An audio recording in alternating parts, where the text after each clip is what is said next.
Hey YouTube, how you guys doing today? Kevin here, coming back at you with another video. So I slapped on the instrument cluster. I did a video on this, but the thing kicked out, so I wasn't able to finish it off. So it's missing the key because I have to put a key in it. See, my son made me a Mario tattoo. So we have to get a key switch for it, and I switched out the handlebars. So one of the things I talked about in my video that was not able to work is the fact that when I tighten these down, I went crisscross on the what you call bolt pattern on the handlebars. These are the nice straight ones here. We mounted on the frame that we got from Dennis, the headlight bucket. This is the bolt that came with the what do you call it, the junk one that we picked up, the junk bike, the junk KE. So we're using all the parts that we got from Dennis, like the horn, and I used all the mounting bolts that were on the bike, and then some of the stuff that was on the whatchamacallit there, on that junk scrap one that we were going to use. So a couple of things I just wanted to go over with you. We are going to clean up some of the bolts. We're not going to leave them rusty like that. We'll just put them in there temporary. I did not tighten down the headlight because all the wiring goes in back of the headlight. So there's a hole in the bottom here, right there where my finger is. See the wiring going through? So that's where all the main wiring gets its connections from. Okay, from your handlebars, your gauges, your headlight, your horn, your brake light switch in the front there. This right here, for many people don't know what this wire is coming off your hand grips. This wire right here, that's Luigi, by the way, my son made me. This wire right here is your front brake light switch. So when you hit that handbrake, it'll light up the brake light on your bike. So other than that, we got this whole thing all put back together on the front. And as I said in my previous video, we're going to be doing a whole electrical series on this bike. But first, we got to get the bike together, so it's like your bike at home. We're going to be doing the horn. We're going to be talking about the horn. If your horn, when you hit the button, is low, I'm going to show you guys how to make it louder. If it's not working, how to diagnose it. And we have a whole series on just electrical stuff coming up. And we're going to be using this bike as our guinea pig. So, thank you, Kawasaki. And as always, these bikes right here, the electrical on this right here is pretty much the same as all the other ones. There's a few differences, nothing too dramatic.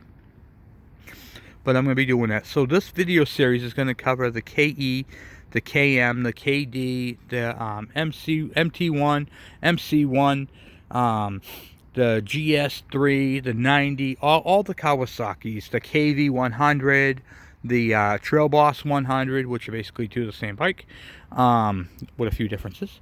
And we're going to be just going through the whole thing. We're going to be ripping out the wiring that's left over on this bike right here. So it was all cut.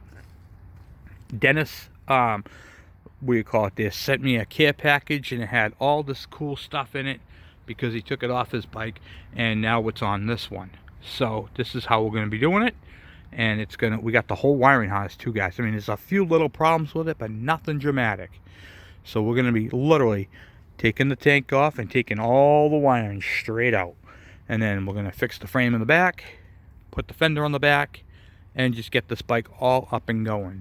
So I just wanted to touch base with you guys. I was doing a process and doing a video, and then it just shut off. So not happy about it, but I do apologize. But I wanted to touch base with you guys and show you what I did. So we got the straight handlebars on there, nice and straight. Here's the bent ones right here. These can go in the trash. They're not even straight. You put them on, there's a gap on one side. It's just bad. Those are bad. Those are junk. So we got the new ones on and installed. The bike's actually looking pretty good, guys, for the most part. If you put the picture of the white fender on the back there, I got a nice seat for this bike. We might be, I don't know if I have a blue one, but I know I have a purple one, and I have a gray one with the purple stripe. And I know the blue one goes with the year, but we don't really care about that at the moment. We got some stuff, so we're going to do that. This bike is literally going to be a nice bike. Very happy with it. And it's going to be a nice beater. So can't wait. Can't wait to finish it off. Got a lot of stuff to do to it, but the weather's been crappy lately. We literally got, listen to this, guys. We got about 15 inches of snow about a week ago, and it got so warm and all the rain. That's what's left for snow in the yard. Over there and in back of the car, and a couple little spots. That's it. So I'm outside right now in my sweatshirt. Crazy weather. Welcome to New England, guys. But anyway, I just wanted to touch base with you guys and show you guys what I did. So we got the horn mounted, the headlight assemblies mounted. We used the frame that came from Dennis. He even supplied these little reflectors, and there's the frame that I straightened before and took off the bike. So we're not going to use that frame on anything right at the moment. We'll put that in the parts bin and use it at a later date. But I just wanted to show you guys how it looks and how the bike is coming. So we're going to be getting back onto it relatively soon, depending upon weather, of course. And I'd like to get the wiring harness done sometime during the week. I was supposed to have a decent week, a lot of rain, but I think I could squeeze it in there where we can pull off the rest of the electrical and lay in the new wiring harness. Here is the wiring harness that I got, that he sent me. So it's got all the back stuff right here. You got your horn, your directionals, the horns in there too right here. Actually, that's the directionals. That was the horns. This is the front part of it. It looks like it's had some little bit of repair, so we're gonna check into all that, find out what's going on with that. He did cut right here. He cut the pigtail off of it and then made up his own to work for his bike, but we're going to cut that piece off. We have the proper connector that's going to go on that, and that seems to be it for that. The blue wire and the brown wire right here are for the brake light. We have the system ground, the charge, and then we go to the back of the bike right back here, and you can see right here where the directionals were, voltage regulation, and all that type of stuff. So nothing too dramatic. Everything looks like it's in good shape. Well, actually, it looks like they just didn't unplug it. Have to take a look at that. Looks like they just, yeah, that's what they did. All right. Anyway, not that big of a deal. And then this one here is the one for the tail light, which he also supplied. So we have the wiring harness for this bike. All this stuff right here is going to get crammed up underneath the headlight assembly, and then we're going to plug it in accordingly. And this is going to go on the if you're sitting on the bike, the left side of the bike, and this is all going to go up underneath the headlight and then loop down. So we have the wiring harness for the bike, and then we have the tail light. I've got directionals, got plenty of directionals to put on this bike. So we're going to put directionals on it. We're going to put the clamp style ones here to hang off here, and then the ones that go in the back, factory on the back. This will be a street legal bike.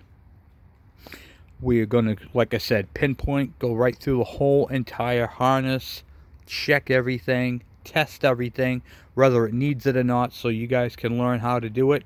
We're going to be doing, like I said, the electrical fundamentals on these bikes.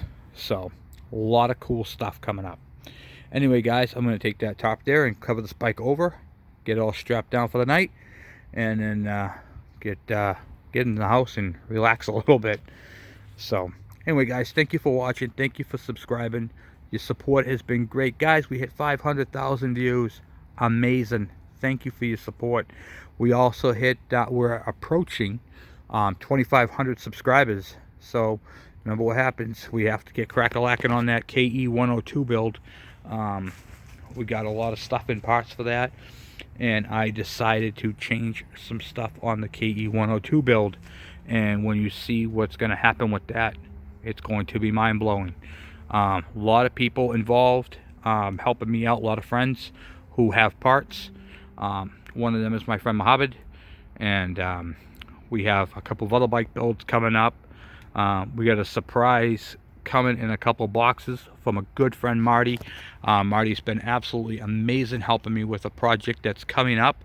I can't tell you that. It is classified G13 classified. So what do you call it there? You'll know what G13 is later on. I am going to give you a hint. SST. That's all I'm going to tell you.